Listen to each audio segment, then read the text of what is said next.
moments later. Assalamualaikum warahmatullahi wabarakatuh. Kami dari kelompok 6, kelas pagi A, kampus STT Wastu Kancana Purwakarta. Video ini diajukan untuk memenuhi tugas besar mata kuliah Data Mining dengan judul Penerapan Algoritma A Priori Menggunakan Metode CRISP-DM untuk menentukan pola pembelian konsumen. Adapun pembahasan pertama yang akan dijelaskan oleh saya sendiri mengenai latar belakang penelitian.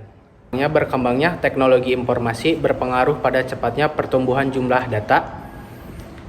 Dalam data mining terdapat banyak teknik mengelola data untuk mendapatkan informasi. Salah satunya association rule, salah satu cara menggunakan algoritma a priori yang bertujuan untuk mencari pola data hubungan antara satu atau lebih item dalam suatu dataset.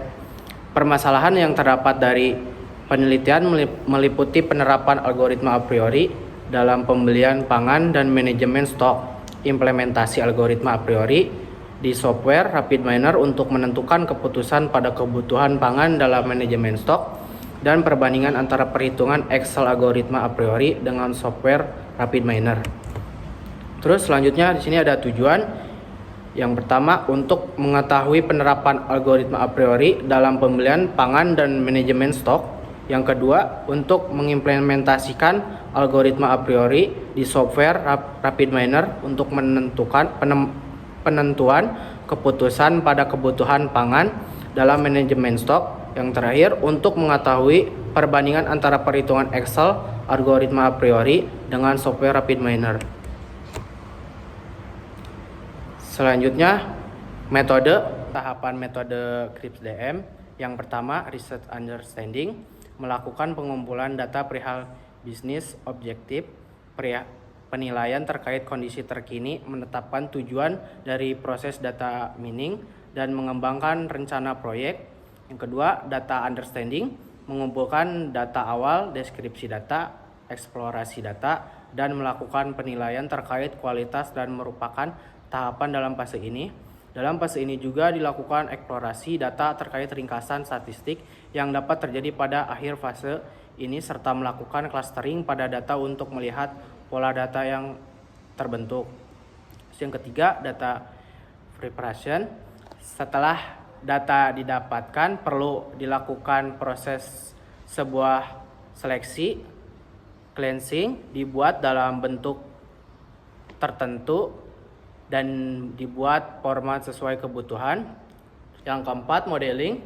Setelah data dibersihkan dan dibentuk sesuai kebutuhan, kemudian dibutuhkan sebuah modeling yang sesuai dan dikalibrasikan perihal pengaturan agar didapatkan hasil yang optimal. Bila dibutuhkan kembali dapat dilakukan data preparation agar dapat sesuai dengan teknik data mining yang dibutuhkan. Yang kelima, evaluasi. Setelah didapatkan sebuah atau beberapa model sehingga dilakukan penelitian terkait kualitas dan efektivitasnya. Kemudian ditentukan model seperti apa yang digunakan agar sesuai dengan objektif pada fase 1 hingga diambil sebuah keputusan penggunaan dari hasil data mining. Yang keenam, development. Pada fase ini secara umum ada dua aktivitas yang dilakukan, yaitu perencanaan dan monitoring hasil dari proses development serta melengkapi keseluruhan aktivitas sehingga menghasilkan laporan terakhir dan melakukan review dari proyek yang dilakukan. Adapun pembahasan hasil yang akan dijelaskan oleh teman saya yaitu Anissa Agustina. Adapun pembahasan hasil yang akan dibahas oleh saya sendiri mengenai transaksi bulan pertama sampai dengan bulan 12, di mana transaksi tersebut ada mengenai fruit, bread, meat, vegetable, dan drink, di mana transaksi 1 mengenai adanya transaksi, sedangkan transaksi ke-0 tidak adanya transaksi. Contoh dari hasil dari sini adalah pertama dari transaksi bulan pertama, fruit itu adanya transaksi, dan di bread pada bulan pertama tidak ada transaksi, dan meat pun tidak ada transaksi, dan vegetable adanya transaksi di bulan pertama, dan drink adanya transaksi di bulan pertama.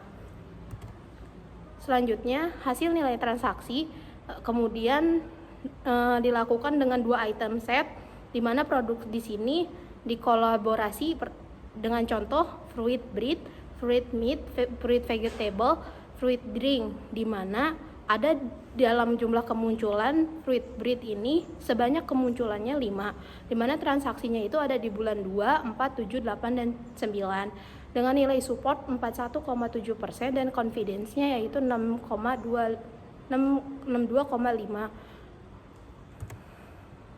Maka dapat disimpulkan pada proses terakhir menggunakan 2 item set dengan keterangan sebagai berikut, di mana produk pada fruit bread dengan support itemnya 41,7 dan confidence-nya 62,5, maka produk fruit bread ini melakukan stok dengan tetap. Tetapi ada pada fruit drink dengan 2 item set ini dengan nilai supportnya 58,3 dan confidence-nya itu 87,5, maka dilakukanlah stok bertambah. Adapun hasil dari rapid manner untuk memastikan keseimbangan dari Excel sendiri yang akan dijelaskan oleh teman saya yaitu Eki Kania Dewi. Pembahasan selanjutnya itu mengenai penggunaan pada software rapid manner-nya untuk mencari nilai confidence dan support dari algoritma a priori ini. Pertama-tama kita harus membuka software rapid manner-nya. Setelah kita buka dari Excel yang telah ditabulasikan ke dalam nilai 1 dan 0 tersebut, kita import Excel sheet di file, kemudian kita cari, kebetulan di sini nama dari Excel-nya itu data mining kelompok 6. Kemudian next lagi, karena telah disusun. Nah, di sini kita dapat menyimpan datanya. Kita namai data a priori, data set shop. Kemudian finish. Nah, di sini dapat kita lihat data yang telah dimasukkan itu sudah benar ya, sesuai dengan penempatan. Kemudian kita ke desain, data a priori shop ini kan sudah dimasukkan. Maka kita tinggal tarik aja ke sketsanya untuk modeling, kemudian kita cari frekuensi.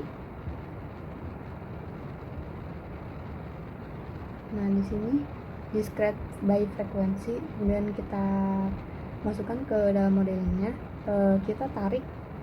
Kita hubungkan dari si input data ini ke frekuensinya, kemudian kita cari numerical to binomial.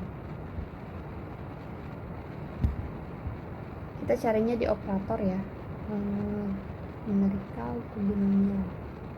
Oke, kita simpan ke dalam modelnya, kita hubungkan example-nya ke numerical to binomialnya. Nah, di sini kita setting untuk nilai minimalnya itu 0, sedangkan untuk nilai maksimal kita di sini ubah menjadi 1.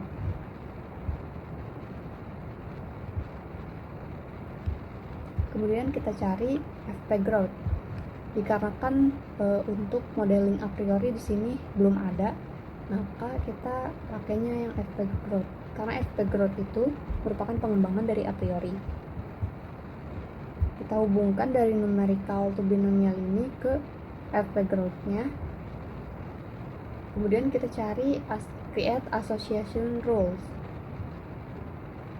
Karena algoritma a priori itu termasuk ke dalam kelompok asosiasi rules. Nah, kita hubungkan untuk example-nya ke dalam output-nya, sedangkan untuk frekuensi ke dalam asosiasi rules-nya. Jadi di sini kita bisa mengganti nilai confidence-nya sebesar 80% sesuai dengan apa yang kita cari. Kemudian nilai supportnya tadi itu sebesar 50%.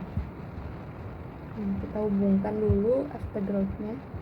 Nah, setelah itu baru kita bisa simulasikan. Nah, setelah disimulasikan dapat hasil hasilnya kurang lebih sama persis dengan perhitungan Excel yang telah dilakukan sebelumnya oleh rekan saya Anissa, di mana ada 3 pola yang telah terbentuk yang sudah mencapai supportnya 50% dan nilai confidence-nya itu 80%. Nah, di sini ada 3 pola, yaitu jika membeli roti, maka pembeli akan membeli minuman dengan nilai supportnya 50% dan nilai confidence-nya 85%. Nah, kemudian yang pola kedua itu jika membeli roti maka akan dibeli daging. Di sini nilai supportnya itu sebesar 50%, sedangkan untuk confidence-nya sama 85%. Dan terakhir pola ketiga itu jika membeli buah maka kita membeli minuman dengan supportnya itu 58% dan confidence-nya 87%. Nah, di sini ada asosiasi rules-nya yang telah dihasilkan dengan nilai confidence yang dihasilkan dari masing-masing variabel berdasarkan dari pengujian software RapidMiner untuk penggunaan algoritma a priori tersebut. Dari kedua pengujian itu didapatkan hasil yang sama, yaitu pola pembelian konsumen ada di produk shop bread drink dengan nilai supportnya itu 50% tadi, dengan confidence-nya itu 85%. Kemudian untuk daging dan roti nilai supportnya kita dapat 50% dari kedua pengujian dan nilai confidence-nya juga 85%. Dan terakhir itu pola ketiga, minuman dan buah dengan nilai support paling besar sebesar 58% dengan nilai confidence 87%. Nah, dari tiga pola pengujian yang telah terpenuhi itu, maka dapat dilakukan penambahan stok yang lebih banyak dari produk lainnya.